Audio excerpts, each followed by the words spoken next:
Today my review will be on something a little different from the normal RPGs that I play. This one has been on my 2 playlist for a while and I finally got around to it. I don't know why I waited so long.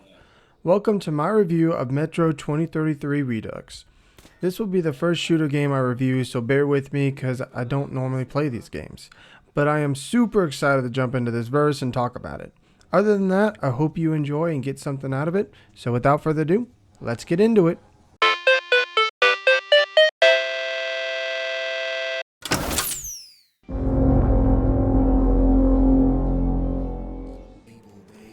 Forced to live underground in the metro stations after nuclear war turned all of Russia into a toxic wasteland, the residents must learn to cope with their new surroundings to survive. After years, they finally decide to go to the surface to see if it's livable again, but what they find is far from safe. The game takes place in the year 2033. Of course, you play as a man named Artyom, a resident of the exhibition station. He is tasked by a man named Hunter to go to Polis, the center of the metro, and warn them of the coming threat, the Dark Ones. Little did Artyom know this wouldn't be an easy trip. He would face numerous roadblocks that would test his willingness to get the job done and save the metro from utter annihilation. The story is actually really deep and thorough. It amazed me how good it was. On your adventures, you run into so many people and enemies that it just constantly keeps you engaged. Which once I found out that the games were actually based on a book series, I knew the story was going to have a great deal of depth to it. I don't know why I stayed away for so long, because I just thought it wouldn't be that good. But man, was I wrong. Great job.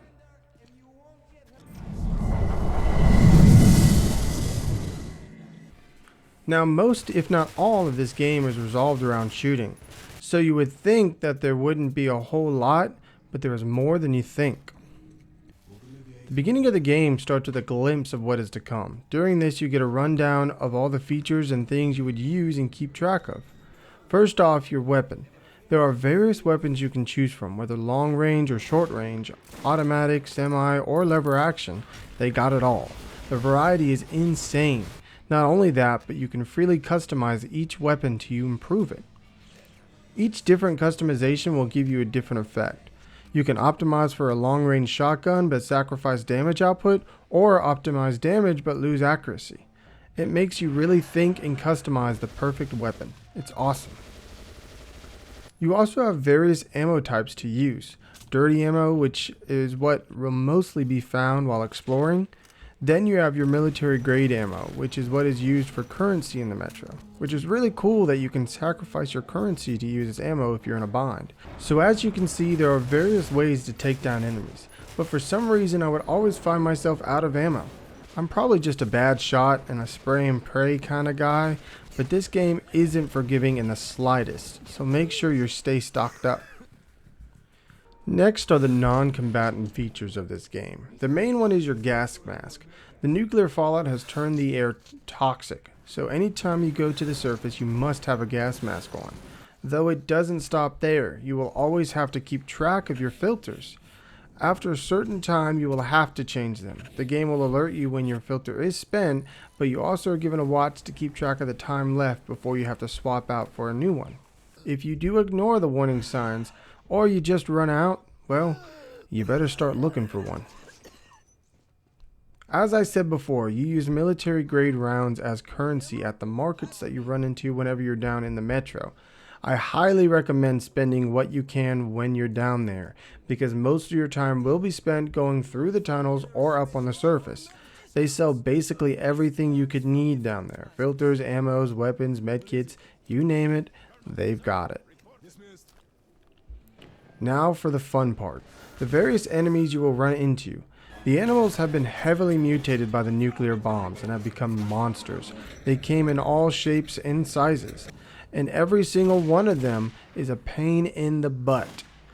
The game gives you the ability to hold about 3 weapons at a time, so you better prepare for anything, because these guys will get you. I usually kept a short and a long range weapon, then of course a pistol if all else fails. You will also run into other human enemies from different factions in the metro, so there are a lot of various foes for you to blast your way through.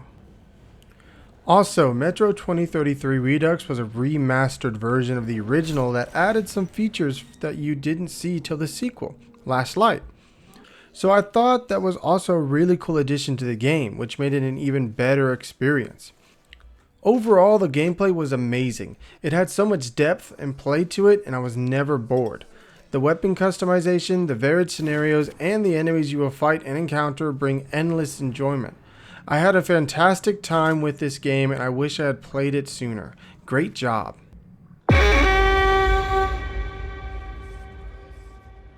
Metro 2033 Redux brings an amazing amount of depth and detail to its world with the remastered graphics, along with some changes in the voice actors and quality. This game looks, sounds, and feels incredible. The Metro is absolutely fantastic. The thing is huge. I mean ginormous. There are multiple stations and tunnels that you will find. Each one showcases a unique theming and community. There are some of those communities that are not the friendliest though. The tunnels are amazing as well. I know this is an older game, so they can't showcase the entire tunnel system at once, but they did a great job at making it feel like an open world. The individual areas you explored didn't just look cool, but showcased different stories with just the atmosphere alone. You see other survivors who tried to brave the tunnels, just as you're doing, but perished in the long run. It adds a level of realism to it, keeping you on edge so you don't end up like the men and women before you. Then there is the surface, which is a different story entirely. A frozen wasteland with plenty of life, just not the kind you were hoping for. The mutated beasts prowl the surface, attacking anyone who decides to come out of the metro. You will see that some tried to bring civilization back to the surface by starting communities, but you will also see why that never worked. The design for the monsters is incredible as well. They are extremely terrifying and leave me wondering what animals they used to be. They rule the surface by air and land, devastating any human that comes their way. 4A Games did a fantastic job at the creation of this game. Every bit of it shows the level of work and determination they had in this game. You can see the level of care they put into it. With the updated graphics and sound design, the Redux brings a whole new level of play. Fantastic job.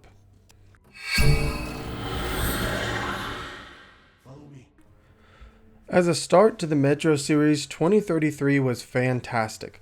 Every aspect of this game showed such a level of detail that you don't see in some games now. The gameplay, story, and graphics were incredible. I really enjoyed playing this game so much that I almost played it all in one sitting. 4A Games did an amazing job, one that really gives me high hopes for the rest of this series.